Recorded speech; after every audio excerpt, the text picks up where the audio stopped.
Hello, everyone, and welcome to our first episode of the Luremasters Talk. Something new that we want to try out, and we have a very special guest, Enrico di Ventura. Hi, how are you doing? I'm good. I'm good so far. So thanks for having me today. I'm pretty excited about this.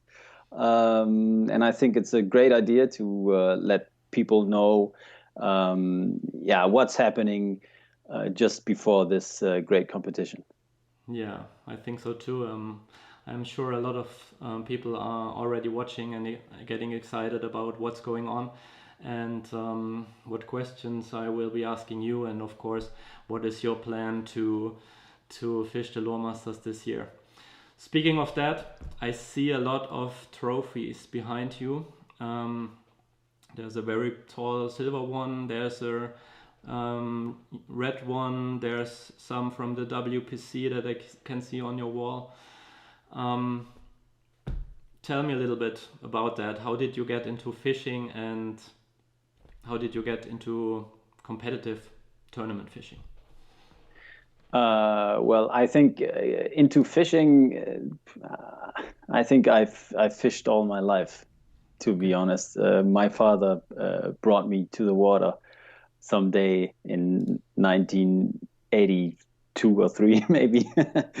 And I mean, I've been crazy about fishing ever since. So um, competitive fishing has been part of my fishing life now for, I think, 7 or 8 years. I think I fished it could be 6 to 7 years, something like that. I fished my first Predator tour. That was my first tournament, actually, together with my former fishing partner, Frank Bußmeyer. And that was, I think, in 2014, actually. It And was I right around where we met, actually. Yeah, Yeah. yeah. We had that talk before, so somebody of you might not know, but Chris and I, we've known each other for a long time now. So Yeah. um, When we we were we were dis yeah we were go discussing when we first met, but I think nobody Nobody of remembers. nobody remembers. Maybe it was with a lot of alcohol, and then we just There's good chances. Yeah. skipped Yeah. skipped the week after, and then we met again for the Yeah. first time. Yeah. You never know. No, but competitive fishing, to come back to that point, 2014, and I got addicted, let me say it like that, because on one hand you have a pretty high pressure on you when it comes to the starting point of the tournament.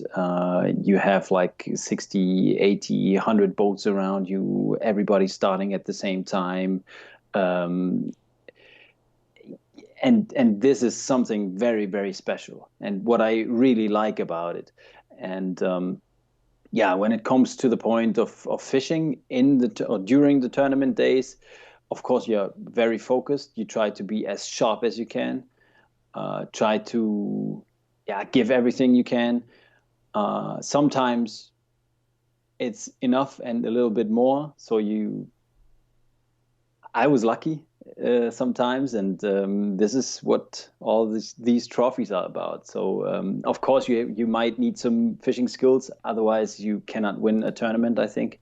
But in the end, it's always a little luck you need to achieve this goal of getting first or maybe second or third. So a place on the podium is Yeah. always. If you would have to put this into a percentage, like how much is actually fishing knowledge and skill, and how much is luck, what would you say? To Oh, that's a hard question, because I think I think to another point, a percentage close to 90% of those guys are very skilled anglers. Let me say, some are just there for the fun of it. They're just not taking it that serious as people like me are. But maybe it's like 85-15. mm-hmm. if it I mean, no, actually, it's how many fish do we have to score? You Is mean, it seven, five, and 10? It's 15 fish, right? yeah, In total. seven Zanders in the Luremasters, five Yeah. perch and three pike over 3 days. Okay, so it's 15 fish. Let me say one fish is at least the lucky fish. Like one of 15 fish has to be the lucky fish. So Yeah, I find that always an interesting question, and this is also why I ask it to you, because I'm also following the tournament fishing scene in the US a lot, and they yeah, say that there's almost no luck involved. And it's quite, I mean, if it's 85-15, it's quite an impressive number, I would say. And it shows that there has to be a lot to do prior to the event and a lot of thinking going on, a lot of preparation in order to finally take home one of the trophies that you have behind you. yeah. Well, when it comes to the luck you were talking about, then I think, you know, uh, one fish is a lucky fish because you cannot control or you cannot predict how big the fish will be in the end. So, so this is actually what I'm talking about when I'm talking about luck. You might need some luck in kind of sizes or something like that. But on the other hand, it's always about taking the right decisions. And the right decision for me personally is always to have the instinct for the right spot. And sometimes you are lucky to have the right instinct, and sometimes you're not. So it's like it's luck, but it's bad luck on the other hand as well. So, and I think 90% of winning in the end is the spot. So for me personally, it's always about the spot. When you find the right spot at the right time, anything can happen there. So this Yeah, is. I But of think, course, this means this always means that you are prepared in a quite proper way, so that you have like many spots in 3 different waters that are producing fish. And if they're not, then it comes to the point where you are maybe lucky with one fish somewhere where you didn't expect it or something. This is, but there is luck, of course, in any kind of competition. You might need some luck. yeah, I Or think you cannot decide if you go out and catch a 1 meter pike or a 1 meter 20 pike. I yeah, mean, exactly. this is pretty hard to predict, and I think nobody really can do that. There is probably spots where more of the big fish is holding on to structure or weeds, whatever.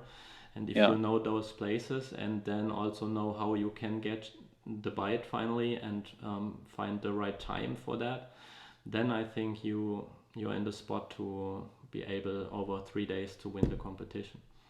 Yeah, but that's exactly what you're saying. Um, there are spots similar to each other, but there's only one spot producing big fish, for example. And you have to know the spots where big fish like 120 plus or something are swimming around. There's even though you have the same kinds of spots close to each other, it's always that one spot producing the big fish. And maybe a day later another big fish, but it's a different fish. And the same. You have the same with the Xanders and with the perch. Of course, we come to a point where we have to talk about pelagic fishing, because the Luremasters. I know that the winners from last year are quite skilled pelagic fishermen.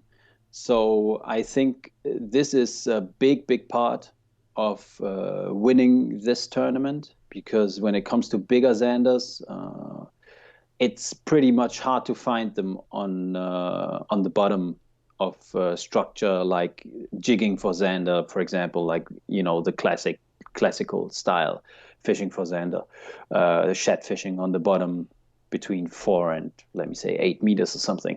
There are plenty of Xanders, especially in like 1 or 2 of these waters, but mostly not the biggest ones. like not the 70 plus fish or the 65 plus fish. So you can get plenty of Xanders in the classical style. But I think for the bigger Xanders, you might need some pelagic or vertical fishing skills. So would you say this just came up because pelagic is on the radar of a lot of fishermen since a few years now? But on the other hand, as far as I know, 2017, you together with Frank did not win the competition by pelagic fishing, right? Yeah, right.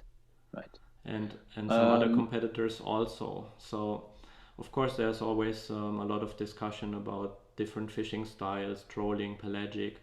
But if I take a look at who won the Luremasters before and how they won it, it was pretty much every year differently. So yeah, why do you think this year the pelagic will be important too? Because of the weather or because of the development of the fishing style in Europe, or because the skill got a lot higher that you have to go for pelagic? No, I think it's pretty easy, let me say it like this, to find Xanders in the deeper parts in the midwater. Of course, it's never a sure shot that they will bite or something, you know. But if you are skilled and you can get like 2, 3, or 5 Xanders out of the midwaters, pelagic style, then they will be bigger than the fish you normally get. So if you, let me say it like this, the Xander makes a big part of it because it's 7 fish in total. And the length of the Xander is, of course, multiplied by 7 fish. Even if it's like 5 to 10 centimeters more, then it's like, let me say 10 centimeters in average. Then it's like 70 centimeters more. So you don't need 3-meter pikes, for example, or you don't need 545 plus perch or something, you know. And I think the easiest fish, sometimes like this, sometimes like that, but under normal circumstances, the easiest fish is the Xander, to be honest. So if you are lucky and able to get 7 Xanders pelagic style in a short period, like half a day or something, oh man, you have so much time to just, you know, you're so relaxed fishing for pike and perch. And perch might be quite active in September. It's not a bad month for perch fishing, and neither for pike fishing. So, but we will see. I mean, it's all about, you know, as I said, taking the right decisions. Of course, the right strategy, because you never know on which water you will start.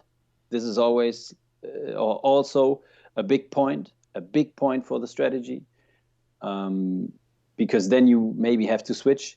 And the best way is to have the scoreboard, the full scoreboard,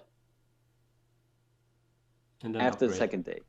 Okay. After the second day. So if you're able to like fill your card after 2 days, everything can happen. Would it make any difference for you if you say you have a full card after the second day and you're in first place?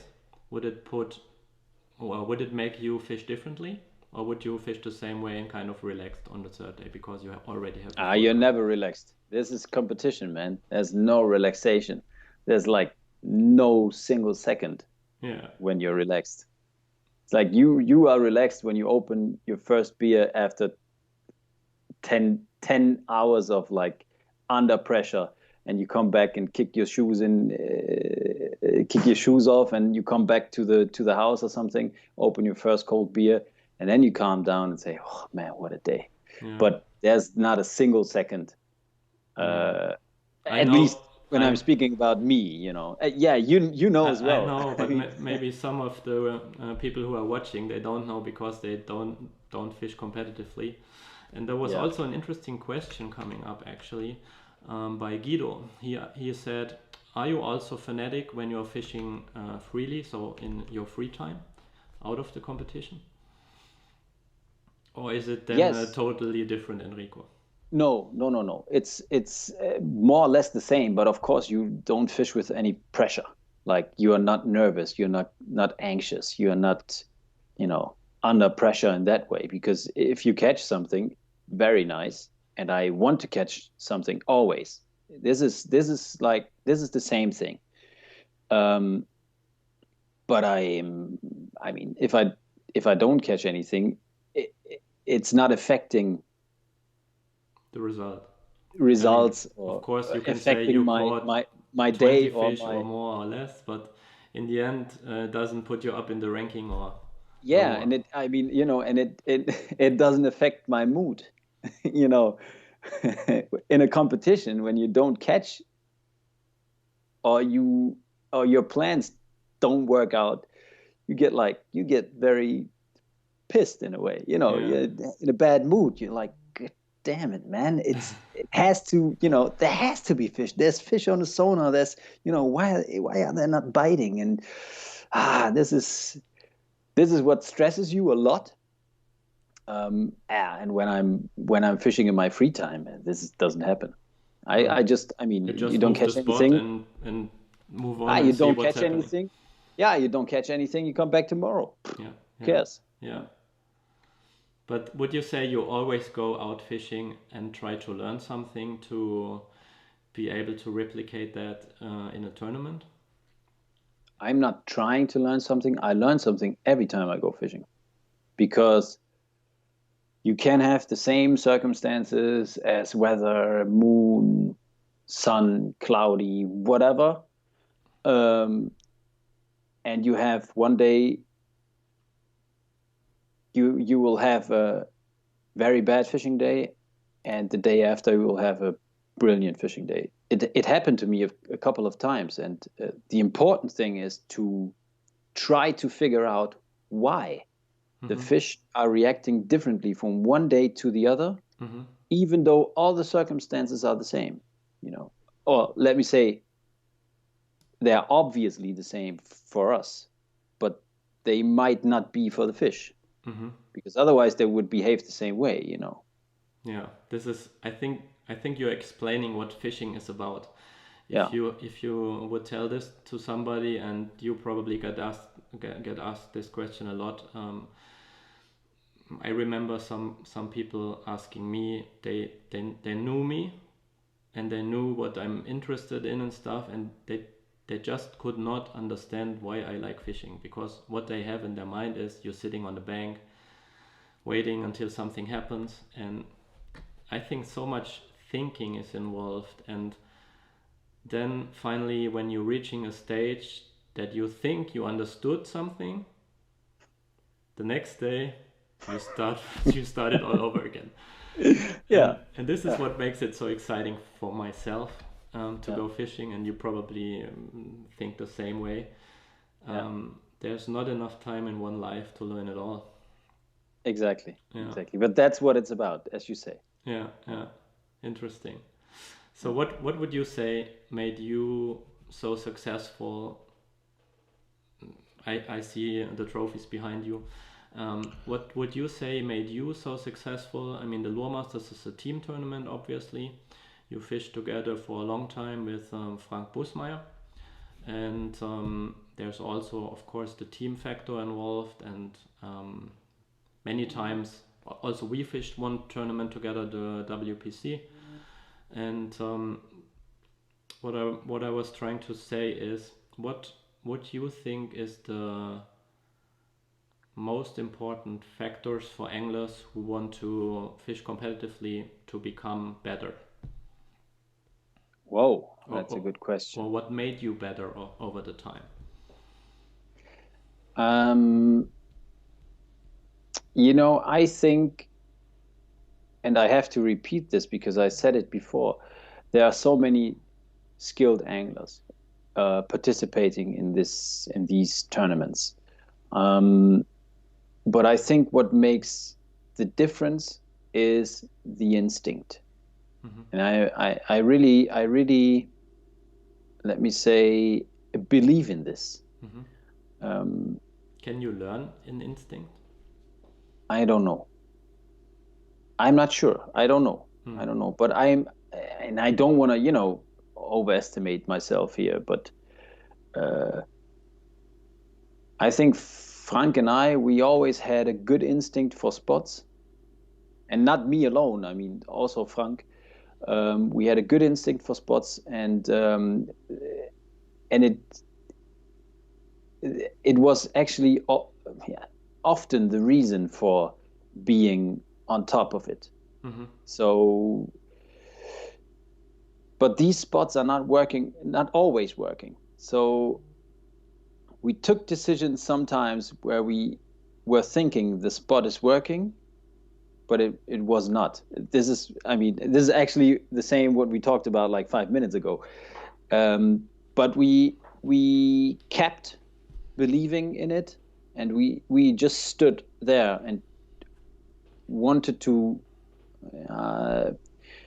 wait until the fish comes by. And sometimes it happened.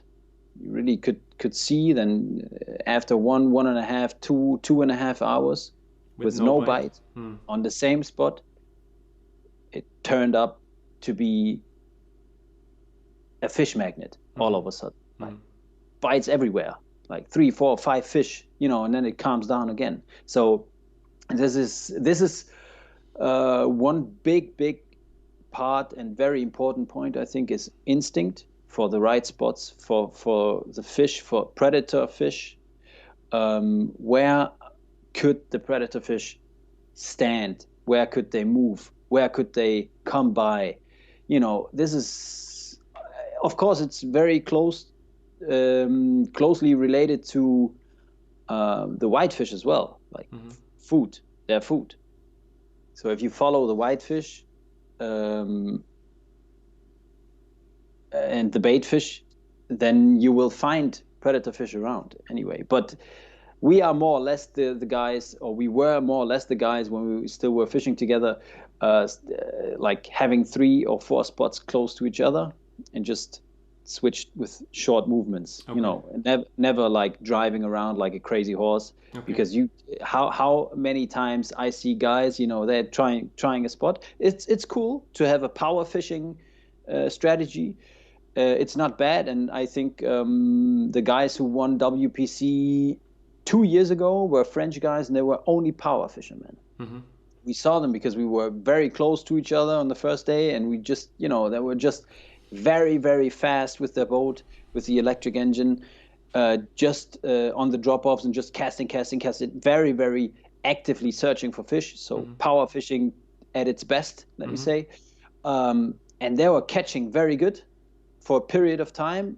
And we are more like fishing differently, standing on a spot, waiting for the fish, trying to move around the spot. And if this spot is not working after like 1 hour or something, we move to the other spot, but we'll come back to that spot again. So, just trying to have many spots in a short distance to each other. But what I wanted to say is you have so many guys trying the spot 5 minutes, driving 25 minutes to the next spot, trying it for 5 minutes, driving 35 minutes to the next spot. You always see them driving like up and down the Haringvliet or Hollandsdiep or wherever you're fishing, this is why you need a big engine, right? Yeah, but it doesn't. For me, it doesn't make sense, to be honest, because it's not necessary. You just have to be on the spot when fish is biting. Yeah, absolutely. And if you're driving, you cannot fish. The difficulty is to know, or to have the right instinct when to be where, as you said. And if you find the fish, you also need to get them to bite, of course. On the other hand, myself, I had a experience one tournament where we did not catch anything, but the whole section in our field did not catch anything. That was what we saw on the leaderboard. And then in the end we made a big move to a place that we never fished before and caught 2 very big perch in the end of the day, and crossed the finishing line like with full speed 1 minute before we had to be there. So that is something I will always remember. And this is, I think there's never a right and a wrong in fishing. Yeah. You have your tactics that might work for you, and obviously quite successfully. And for others, it might be the power fishing or whatever. Or I think the best is if you know to do what and when, and to do every different fishing style. I mean, if you know exactly, okay, now it's the time to do whatever, pelagic, or to do power fishing, or to cast on the same spot. I think this is also what makes an angler really successful. Yeah. What I was thinking about when you just said that the instinct is so important and the strategy, how many times did it happen for you that you had a game plan and it worked out as in you had in the mind? And how many times did you have to switch it up completely?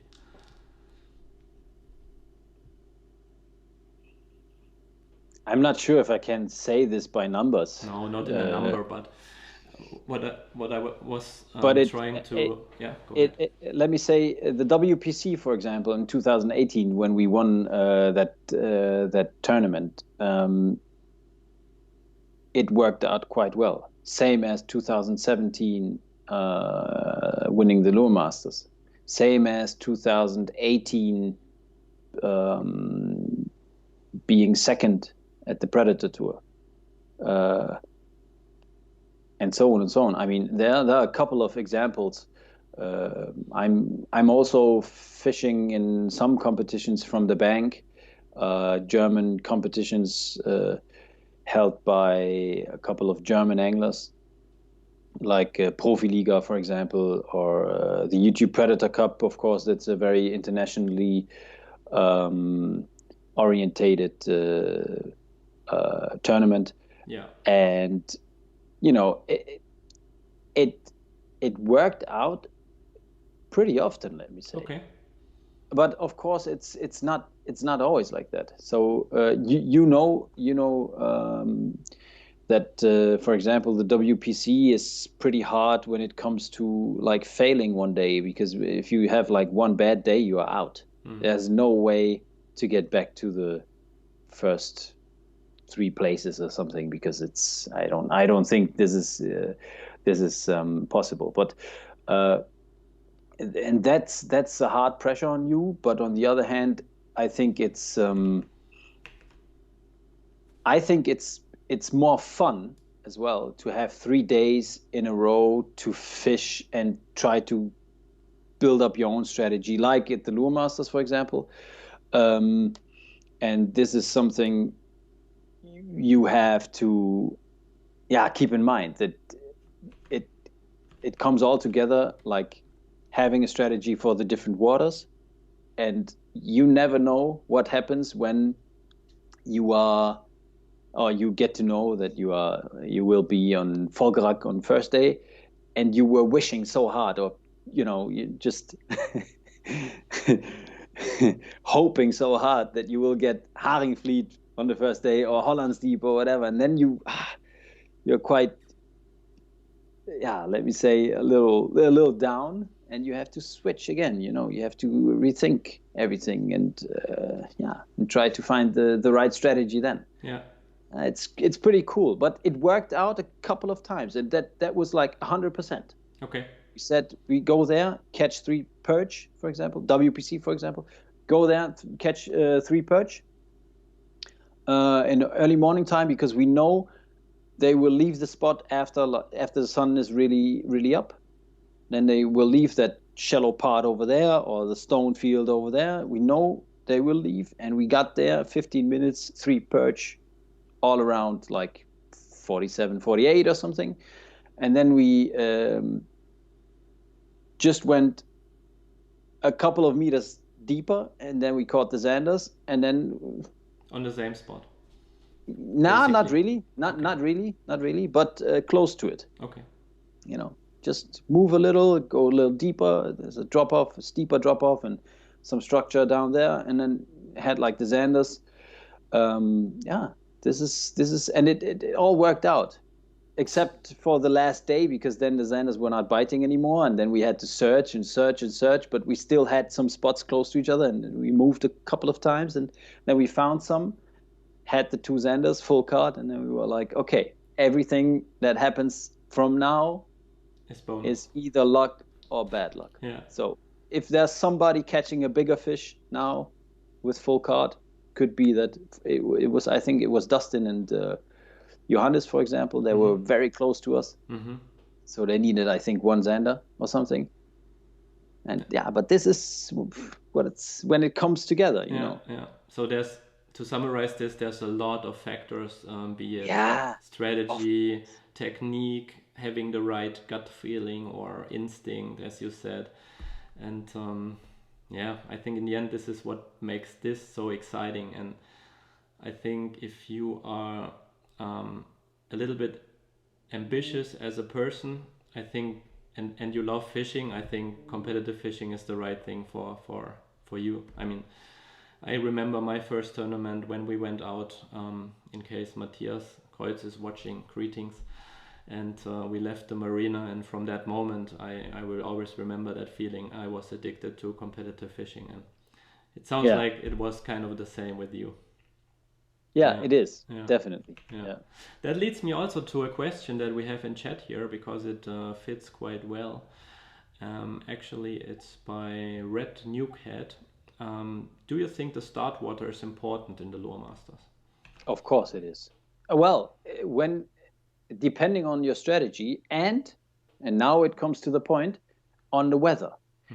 Because if you know you are on a lake where you can catch fish pelagic style, for example, and you are on that lake on the third day, and the weather forecast says you have like 5 before, it will be bad, because you are not able to move the boat the right way and put it on top of the fish, and it's pretty hard then.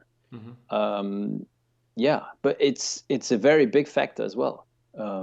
So would your pick be different from if you would have to pick now, not considering the weather situation and maybe one day before the tournament?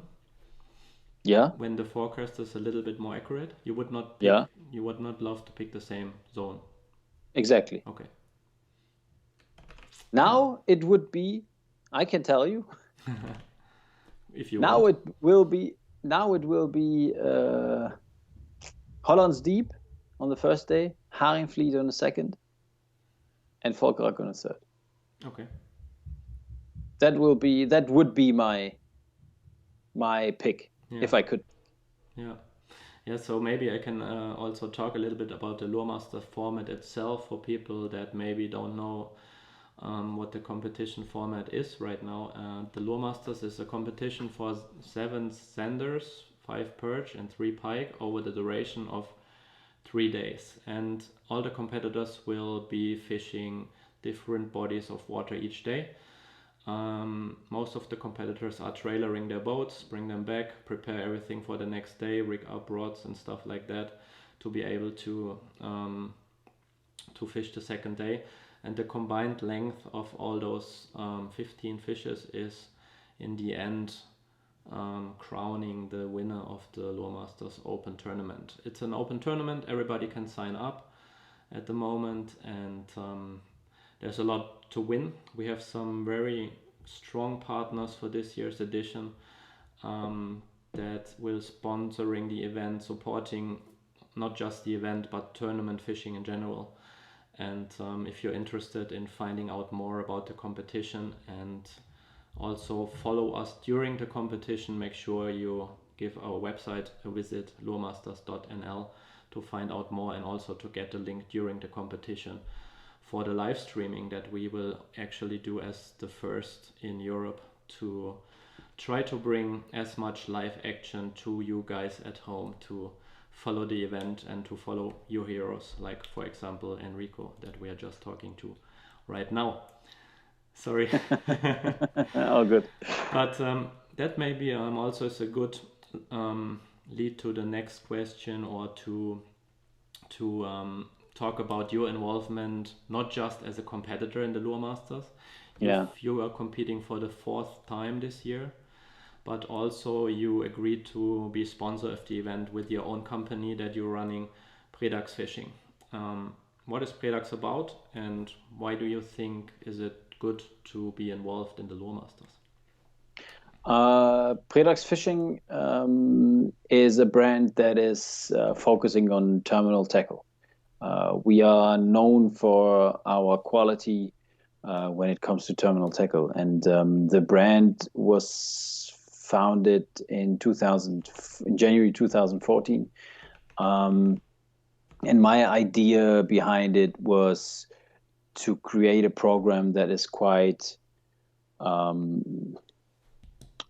complete, let me say, when it comes to terminal tackle regarding lure fishing in our region of Europe. Let me say Germany and the Benelux, like, lure fishing for zander, perch, and pike. And that's what it's about, actually. So we pretty much offer everything you need for your leaders when it comes to the end of your main line until the jig head, the hard lure, whatever you are fishing, or whatever you prefer to fish. So this is actually what it's all about. To make it short, to make a long story now. Yeah. It's been a long story now. It's been 6 years now. But to make this long story short, it's about terminal tackle at its best in very high quality. We try to reach a quality that we all can, let me say, live with and fish with. Without having anything in mind, like I don't know, maybe the snap won't hold, or maybe the steel wire is not that high quality that I am expecting, or whatever. No, no compromises. This is about catching fish and not losing fish. Yeah. And how much of your experience or your learning curve is involved in your products? Yeah, everything, I think. Because I know you, and I know you're really fanatic about details and about the quality of your products. And this is also what you put into the package for the people to be able to not worry about things like that. Yeah, exactly. Yeah. So we of course. I'm very proud to be a part of this competition as a sponsor, even though as a small sponsor. But I think we all need stuff like that. And if you don't use it at the Luremasters because you still have the trust in the products you are fishing now, you could use them afterwards to just try them out, and everybody will figure out in a quite short time that these products are good products in the end. And maybe one or the other guy will maybe swap, maybe switch, maybe, Sure. Just to explain that, you also provide some products for the goodie bags of every competitor, so that we just talked about it this afternoon. It's quite a lot of product that the competitors can find in their goodie bags, and that you personally selected to be also suitable for the style of fishing, and also for what they can need in the competition and afterwards. Exactly. Yeah. So I think they can really look forward, all the competitors, to have something cool in their goodie bags. If you want to see what's exactly inside, make sure to follow our social media and also the social media of Pelagic Fishing and Enrico di Ventura, because in the following days we will be revealing a little bit step by step what you guys can expect in the goodie bags. Cool. At least the competitors. If not, compete next year, make sure. Sign. So that being said, Pelagic was for a few years. Where can you get the products recently? We were wholesaler only for a long time, and we've been online for end consumers since the 1st of July 2020. So all of you can check out the website www.pelagic-fishing.da. So if you want to have a look, just go on the website or just search for Pelagic Fishing. You will get to our website immediately. We are in first place at Google, so it won't be a big problem to find us. And just check out the products. Would be nice to try one or two products out, and I'm pretty sure you will remain with these products because they're really, really good. Cool. That sounds good. So you said, I mean, beside providing products for the competitors, you also told me you think that there's a lot of movement in the tournament fishing scene in Europe. There's a lot of different competitions, some from the banks, some made for YouTube, some open tournaments as the Luremasters. How do you think this development will continue, and why do you think it's important as Predax Fishing to support the Luremasters actually? I think we all have to have a certain responsibility. And of course, there are some competitions I like very much. I'm not sure if I will compete in any competition that will come up the next years for sure, because I think that there will be more and more competitions. But I've liked the Luremasters from the first time. I fished it back in 2000. I think it was 15. No, 16. I think 16. 2016 was the first time. This is your fourth year this year.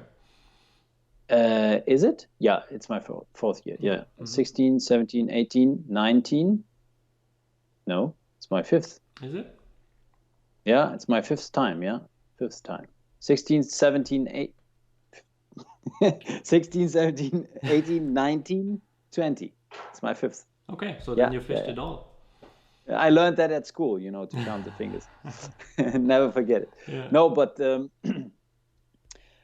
I mean, I'm happy to be able to support things like these because I'm a big fan of the concept behind when you guys took over to also implement live streamings and things like these, because this is where it has to get, just also to make sure that people outside of the fishing industry will notice us, and not as the big belly beer drinking, beer drinking, okay, but the big belly beer drinking guys sitting around and just sitting around waiting for a bite with like, let me say the average Klaus, let me say it like this, the average guy from wherever. It could be Klaus from Germany, or it could be Antonio from Italy, whatever. But the average guy sitting on the bank with like 20 cans of beer, empty, waiting for some fish to bite.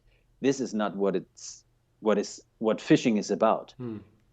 At least not the fishing that we are living. And I'm saying this from the bottom of my heart. We are living it. This is not only, I go fishing because I don't want to be at home, or I have some stress on my work. Also a good reason, to just, to calm down. But we are living this. And you made it your profession as well. I mean, nowadays you make your money with not only by winning competitions, but you're working for Westin as a country manager. You have your own company still running. We also had some time that we worked together, and you took the decision to get not just into your passion about fishing, but also make this a profession.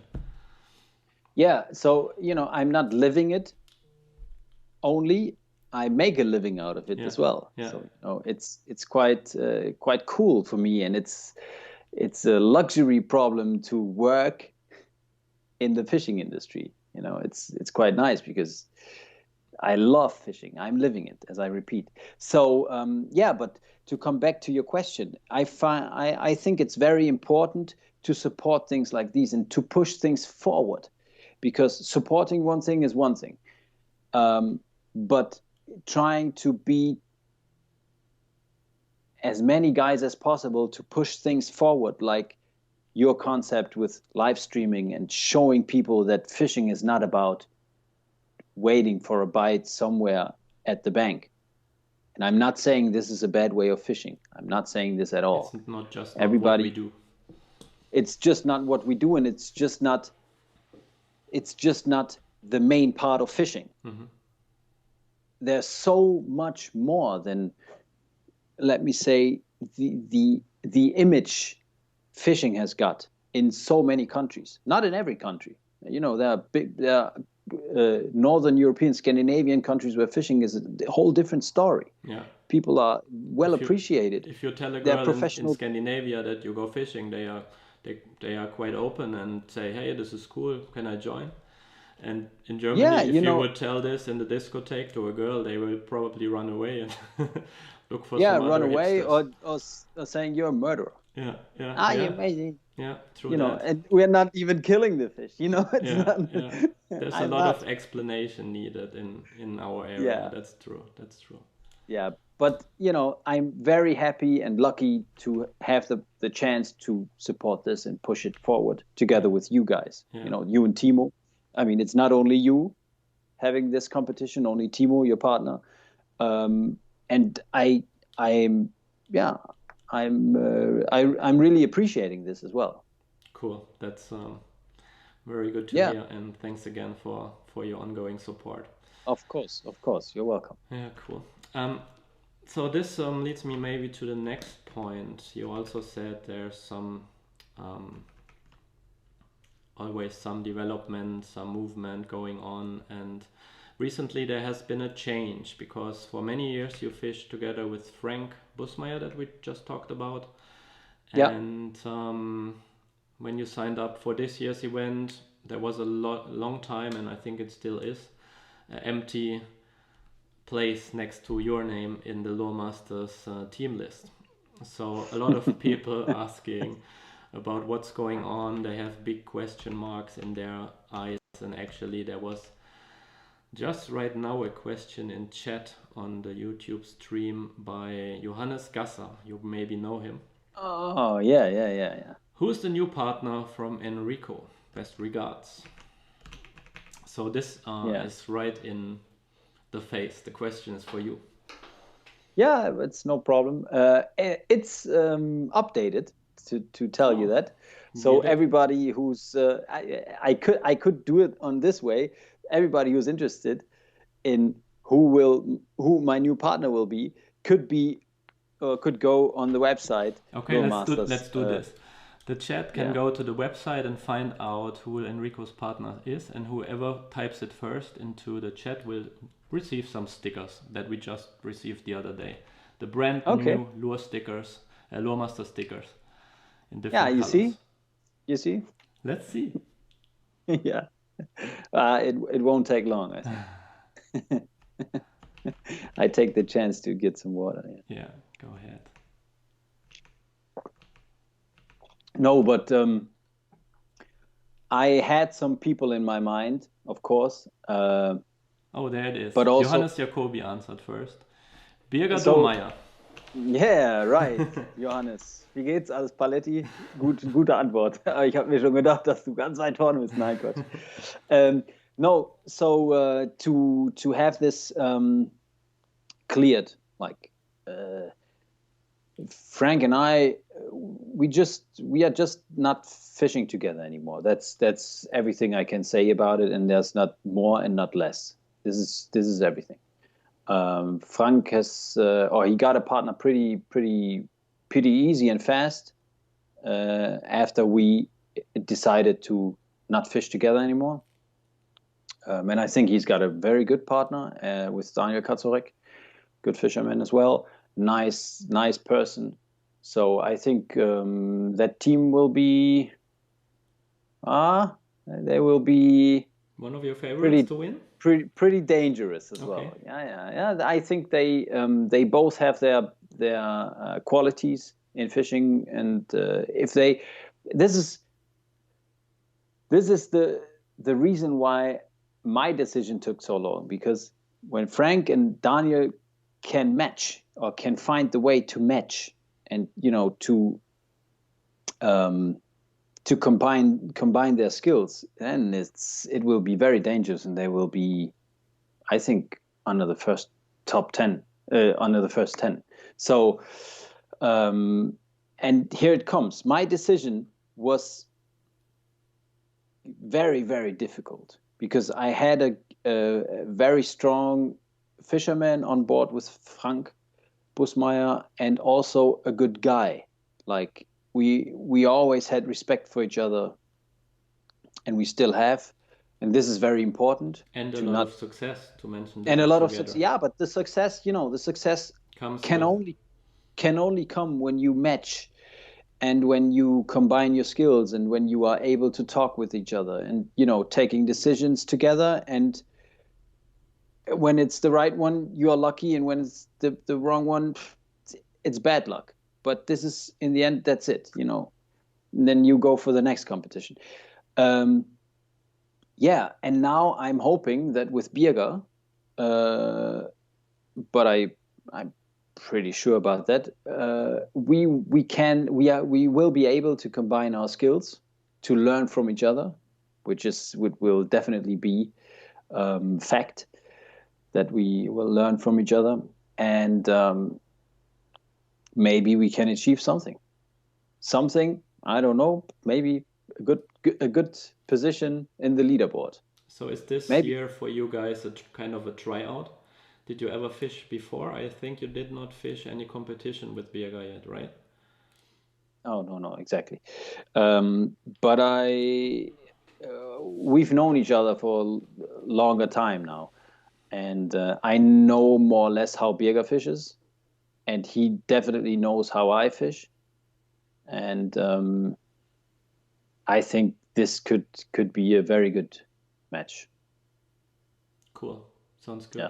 So did many people approach you when they saw that Frank and you don't fish together anymore? Did a lot of people Yeah, approach you to ask if you want to fish with them? yeah. Not that many. Not that But it's many. it's pretty hard to Some. find somebody, some person that you think will match well in terms of fishing skills and how you interact with each other. And if you just, I think if you want to be successful in a team competition, you have to understand each other without talking, basically. And there's Yeah. so many ups and downs in a competition, and this is also something that can be frustrating at some point, or um, be something that some teams cannot get over. Like Yeah. they start to argue and they don't fit anymore. So um, But I how? never want to argue with anybody. I never. I Yeah, really yeah, hate sure, that. of And course. then I prefer to talk about things before, like, arguing, and then maybe have let me say, a bad way to split. Yeah, I was And not referring to you at all, but yeah. in general. I mean, Mm, there's not just you switching partners for team competitions. It has been yeah. done before by others. And Yeah. there's always some reasons. I mean, you obviously, together with Frank, you guys have been very successful. You have been a dominating team, so to say. And I think it was a hard decision for you and for Frank to say, okay, we go different directions and look for other possibilities. Yeah, exactly. But I think the personality part is uh, is at least as important as the fishing skill part Okay. of your partner. Hmm. So this is why it took I also mean, so long I for mean, you to we find. fished one tournament together. I don't know if you don't remember, or you don't want to remember. And this was so bad. We sucked big time, man. Yeah, yeah, You remember that? We yeah. fished WPC together. When was that? Was it But two I think six? I think we can blame this on the fishing skills because we had a lot of fun in the team. Yeah, that's what I'm saying. Yeah, It was personally, it was like, it was great time. It yeah. was it was a great time. It was great fun, and you It were was. there with your family, and we were having a good time. Yeah, I think it was the And second edition of the WPC, if I remember was it correctly. 16, 17? Mm-hmm. No, Must been 15. No, 15. It 15. was 15. Okay. Yeah, 2015. Yeah, WPC 2015. We struggled, and We then we had a game plan in the last day, for example, going back to what we talked earlier about, to work on big pike and go for it and go for big pike to get the prize for the biggest pike.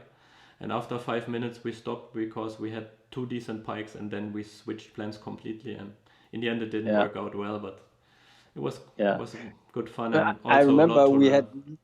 we had no fish on first day. Hmm. No, zero. Yeah, this is what I was just wanted to say before. This can also go wrong with some personalities. If this happens, there's a lot of frustration involved, and if there's the right or the wrong people together in one team, this can get really explosive. And then, of course, it's probably not a good team for a long perspective. Yeah, exactly. So you took very long, I think, from January until now to find Birger. Why was that? Why did it take so long? Was it? I had 3 guys in my mind, maybe 4, 3 to 4 guys, and I was like, I was really thinking, okay, should I ask? Should I not? Should I ask? Should I not? And some of these guys are participating in the Luremasters, and but they, of course, they have their partners, and I don't want to be the guy like trying to be between those guys or whatever. So I asked 2 guys. No, 3 guys actually, but I asked one guy. I asked Birger before, and he said that he could not participate. But then all of a sudden, due to the Predator tour that's not happening, he got time again. And then he called me and said, "Listen, what about the Luremasters? Now, I might have some time. I could participate. So is there somebody who's fishing with you?" And I said, "No, not yet, to be honest. So if you want to, you can join." Cool.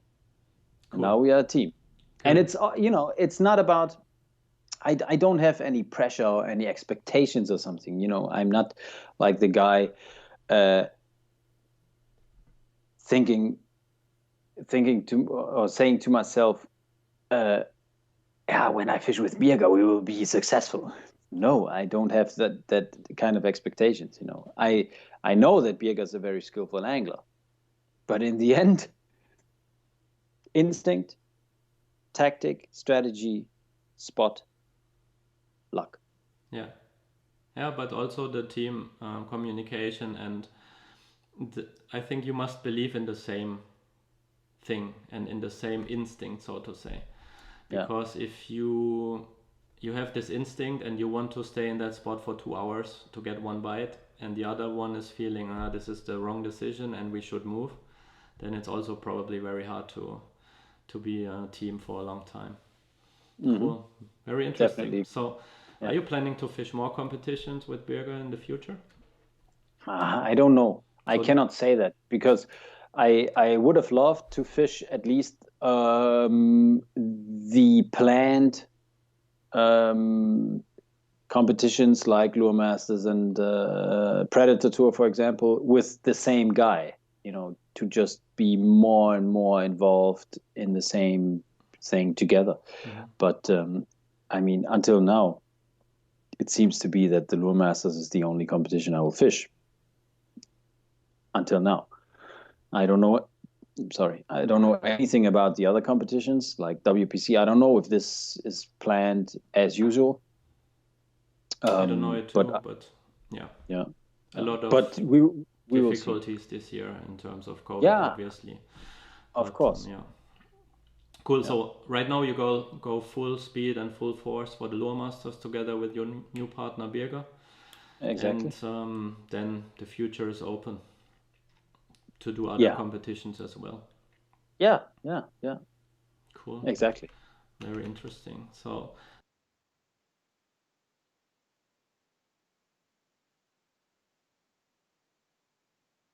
I don't hear you. Chris?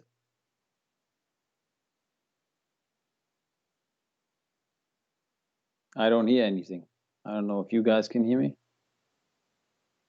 Did you change anything?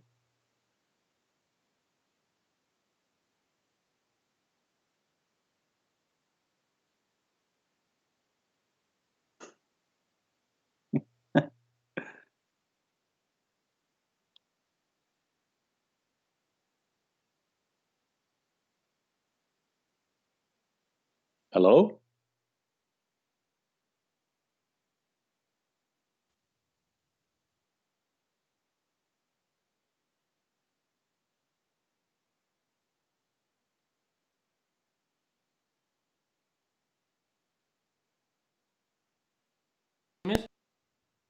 Ah,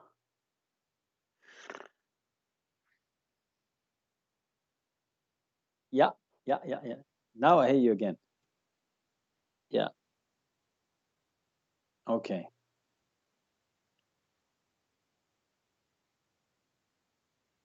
Yeah.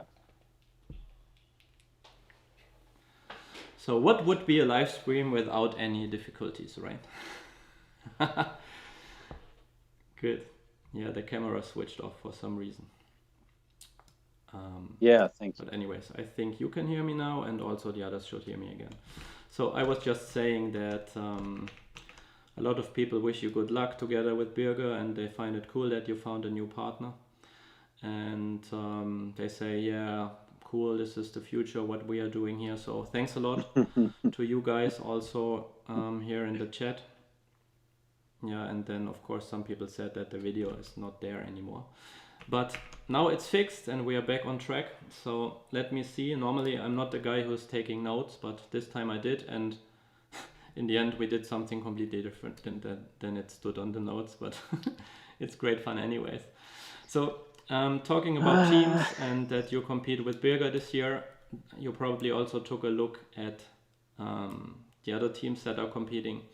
What would you say or think is the strongest team in the field this year for the Luremasters 2020? Because maybe for you guys who also watch our video on YouTube hard. already Of course. with the interview with Igor's Igor, team, he they are said good. that They they are are good. definitely I mean, going to win. they showed that they are good They are last pretty year. sure about that. And, Very skilled this was quite a statement, pelagic anglers, I know but that for sure. What's your opinion? And also who Igor, is the he's strongest quite a teams fanatic, in your opinion? like, making his own lures and stuff.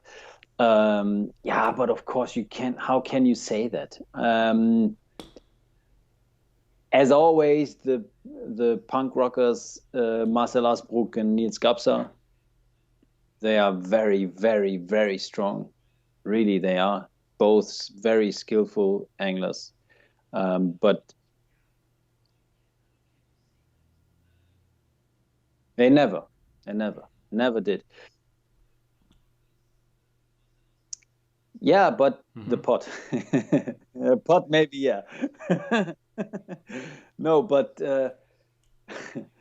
but if I it's always about, like, missing missing a perch or right? some stuff like that. They were close many times, but they never just took the pot. that little bit of luck, that one lucky fish.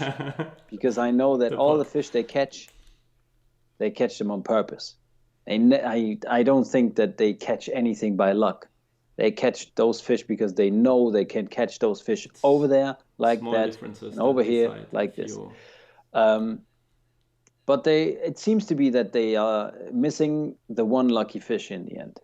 So let me tell you guys, Marcel and Niels, it's about that time. I mean, actually it's your turn now. I tried to ruin it. I tried to ruin the plan. Yeah.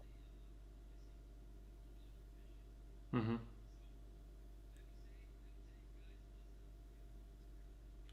I'm not thinking it that way.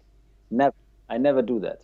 I'm And you will because you try to cannot, do it again as I said this year, probably. and I think it was in the Because you will first five probably sentences also I go said, into the Luremasters there are so many with the goal good to win. I fishermen mean, why would you show up in a in this competition field if you don't competing want to win? that you cannot expect to win, even though you think you are very good and skillful and whatever. But in the end, if you finish top 5, you are good. You have to be good. Absolutely. You are obviously good, and you did everything right. But if you have that, yeah, of course, but of course, but if you have that one out of 15 lucky fish on top, then you will win. This is what it's about. And if you can do this, and I think Marcel and in a Niels, regular term, it's even better and more consistent, of course. Actually, it's about that time that they would take one of those trophies back home. Jelle and Jeremy, are also very strong, I think. Very good anglers. I mean, I've known Jelle for a long time now, and Jeremy as a Westin guy, being the partner and of course a big part of the success they had together as partners, Luke and Jeremy as Team Westin, which was also like an unbeatable team for a long time. There was no way around that they will at least be top 3. But everybody would think, they will win again anyway. So it was like that, exactly. And they did. They set actually. The goals that was the thing. A few years ago. It's like, oh God, come on, these guys again. And it was before this Jeremy and Luc period, let me say it like that. There was the Miller like brothers, Frank and Bart. Very strong guys. Yeah, they did. Yeah, exactly. Very, very strong fishermen. And I met them on at the boat ramp in the Banan, actually, where the Luremasters takes place. And I knew it was on Sunday, and I knew it was very, very good pike weather. But unfortunately, I couldn't fish for pike because I had another guy on board that he didn't want to fish for pike. So we just fished an all-round kind of thing. And it was such a good weather for pike fishing, and I was like, oh, come on, please, I would love to fish for pike. And then I met those guys, and I said, hey, man, how was it? And he goes, oh, yeah, it was okay. They're always a little like, not telling. Yeah, and not telling too much, not showing off or something. And I was like, you were fishing for pike, right? Yeah. And I said, and tell me. He said, yeah, it was good. 16 fish, and we had like 3 really, really big ones, up to 128 or something. And I was like, oh God, come on, But this is actually, those guys are really good fishermen as well, very skillful fishermen, and not competing, obviously, but I think there are so many good anglers. But if I would say something, I think Niels and Marcel. Niels and Marcel, they could win this time, like really good.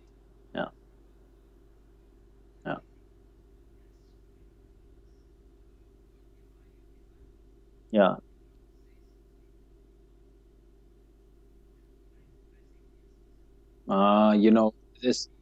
This is the bad thing about working in the industry, because you don't have that much time, and you are not always fishing for yourself and not thinking about working, because you're always like more or less working while fishing.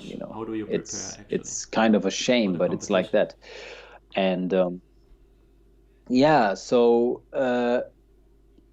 to be honest, I fished the last 3 days in a row from Friday to Sunday. So Friday, Saturday, Sunday, I was fishing the tournament waters. And then I had 2 trips, one beginning of June when the season opening was, and another one beginning of July, I think. So I had 3 times, 3-4 days fishing, and it was not always good. Let me tell you that. But I will practice, I think, the last 4 days before the tournament starts. It could be 5. I will practice on Friday, Saturday, Sunday, Monday, Tuesday, 5 days. Then I will head back home, because it's my daughter's birthday on Wednesday, and I want to be there in the morning, early in the morning, because then she has to leave for school. But I want to be there in the morning and just tell her happy birthday, and then I leave again, come back to the competition waters, maybe sign in immediately in the morning when I come back, like 11 or something, and then go practicing a little, like 3, 4, 5 hours or something.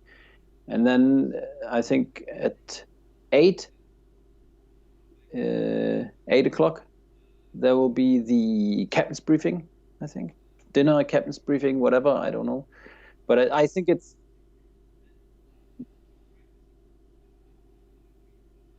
oh yeah,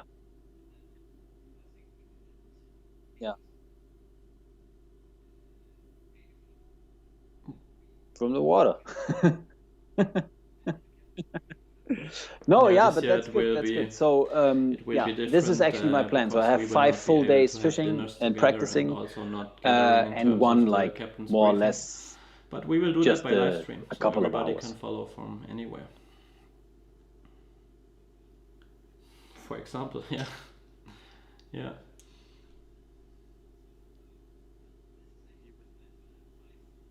Yeah, yeah. But this is very important. Fishing is nice and very important and a big part of my life, but yeah. home Cool. is That's home, great you know. plans and also shows a lot about your personality. I think that you drive home to be with your daughter on her birthday. Yeah. Did you expect did you expect it to be the way we wanted to be? I did. Yeah, and family is family. Yeah, Awesome. yeah, yeah. So I think that's a good way to end the stream a lot later than we planned. It's about no, not really. I mean, I could talk with you about for another 3 hours, I guess, and we would still have stuff to talk. Maybe it's an interesting question for you guys still watching. Do you think this is a good time? I mean, about 1 hour. Would you be interested to ask more questions to Enrico? Now is the time. And if not, forever be silent. So we'll just wait a little bit. I think it was really interesting, and I think thank you a lot for your time, of course, and for joining this first episode of the Luremasters Talk. I think the feedback that we already received in chat is quite phenomenal. So thank you for everybody who tuned in. If you like it, please make sure you subscribe to our YouTube channel and also turn the bell on that you get notified when we will start the next live stream, which is going to be, by the way, little spoiler, on Thursday together with Igor, probably around the same time. And we will see what he has to say. He will be streaming or joining the live stream from the Netherlands, of course. And we will see how this goes. And also next week we planned 2 live streams, live talks that will also include competitors of the event, but I'm not telling you who's that gonna be yet.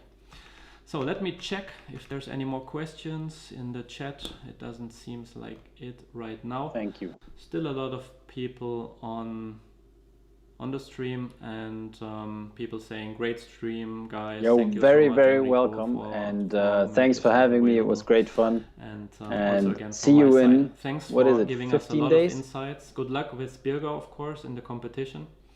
And also thanks a lot for supporting the event with Predax as one of the sponsors. If you guys